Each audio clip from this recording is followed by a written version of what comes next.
A local group is taking the state to federal court this week. They claim the governor is violating people's Second Amendment rights. Channel 3 Eyewitness News reporter Sharon Johnson is live tonight in the newsroom. And Sharon, this all really follows a lawsuit the group filed last year. Aaron, that's correct. The Connecticut Citizens Defense League filed a lawsuit last year. That's after the state halted fingerprinting because of COVID, and a judge ordered fingerprinting resume immediately. But now the CCDL is heading to court again because of fingerprinting and because of a new gun approval system. If you're a gun store, you make money, you earn your living selling guns. And if you can't sell guns, you're shut down. The Connecticut Citizens Defense League says firearm stores are struggling because of two new systems the state has put in place, and they're filing an emergency motion in federal court to fix it. One is a new fingerprinting system. The group says local police departments are having difficulty with the software and haven't been trained on it. The other is a new firearm purchase approval system.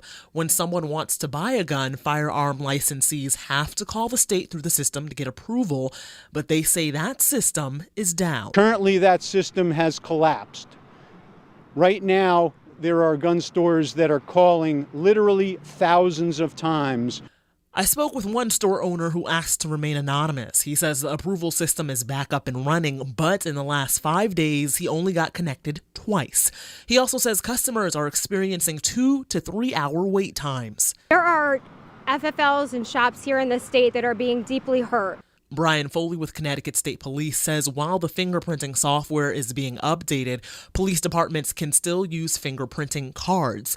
When asked about the approval system, he says it's up and running and they've increased staffing. He says he understands the frustration, but they needed to replace an old system. The CCDL will take their concerns to court Friday. It is unacceptable for any of our rights to be halted in such a way. And Foley says they've had an unprecedented number of firearm sales last year and this year. That puts even more strain on the system. We reached out to Governor Lamont's office and they declined to comment. Live in the newsroom, Sharon Johnson, Channel 3 Eyewitness News. Connecticut Gun Group sues the state of Connecticut. Welcome to another installment of the Connecticut Gun Bench. Today's video is brought to you today by P.A.N. Firearms LLC, P.A.N. Firearms for your NRA certification and multifaceted firearms training. You can reach us at 203-300-6343 or use our website at www.panfirearmsllc.com. There will be a link in the description box below. Let's talk about this. The CCDL, the Connecticut Citizens Defense League, a gun rights group within the state, is suing the state of Connecticut in federal court, claiming that the state is hindering the citizenry from exercising their rights to own a firearm under the Constitution. The suit targets specific city police departments: New Haven, Hartford, Bridgeport, and Waterbury, all of whom are notorious for having lengthy delays in the permit application approval process. The suit was presented on behalf of many individual plaintiffs over the massive delays in NICS authorizations and fingerprinting systems. July 2021, the state released what they stated would be an upgrade to the computer background check system and fingerprinting systems. The immediate result was a complete standstill in obtaining NICS authorizations and also massive delays in persons trying to get fingerprinted, which is part of the permit process, permit application process in Connecticut. I am an NRA instructor, and as an instructor, I witnessed firsthand where students that I had certified were reaching out to me with stories of multi-month delays in getting fingerprinted by their local police departments. They had to make appointments that spanned 2 to 3 months just to come in to get fingerprinted, which then, of course, added to the further delay of the background check by the local police department.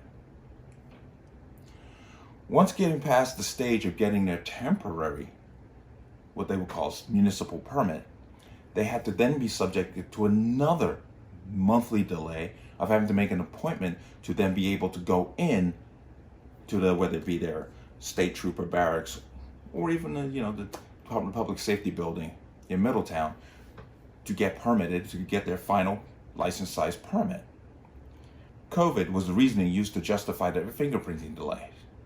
The only honorable thing the state did during that time was to extend the expiration date of the municipal permit, which is issued by one's local police department and is technically a formality in the application process. State implementing the upgrade has led to even longer delays in not only the permit application process, but has caused complete blackouts in persons getting NICS authorization and clearance to purchase through local FFLs.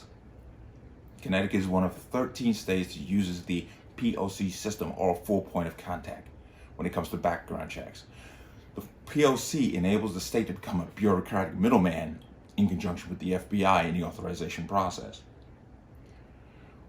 Whereas non-POC states rely solely on the FBI NICS directly. So if the state system isn't working properly, then the buyer is held hostage until the state clears the purchase. With people in too many cases having to wait days to get clearance, there are onerous reports of people having to wait for an appointment that then extends the application process to a year, and others having to put their name on a wait list with their local police department to contact them with an appointment to then come in and do their fingerprinting.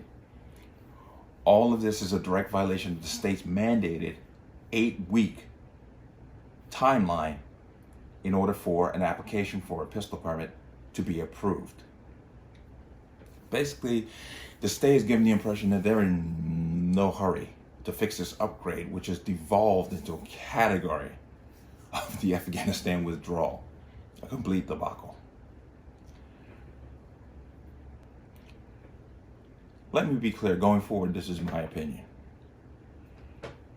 Who implements a computer upgrade, whether it be at your computer at home, the computer in the office, the network, or statewide, without fully testing it first? There should have been a multi-month testing period to work out any bugs. This is reminiscent of the ACA website, or the Obamacare website, when it was released. It crashed, people couldn't register, nightmare after nightmare. But who does that? The state of Connecticut dropped the ball, big time, by doing this. And one can't help but feel, in my opinion, that this has the undertones of a deliberate action. So big ups to the CCDL for bringing this lawsuit forward and to right this egregious wrong. I encourage gun owners across the country to donate to the CCDL. I'll leave a donation link in the description box below. And also I will put stories, individual stories you can read of people who are going through this process and having nothing but headache after headache after headache. Once again, my opinion, this could be very deliberate to slow down the number of people who are trying to exercise their rights under the Constitution. Let me know what you think. Please leave your comments in the comment section below. Once again, any acts of violence or any statements that lead to violence will be deleted. Just use your common sense. Please like, share, and subscribe. Hit that notification bell so when the next video goes live, you'll be notified.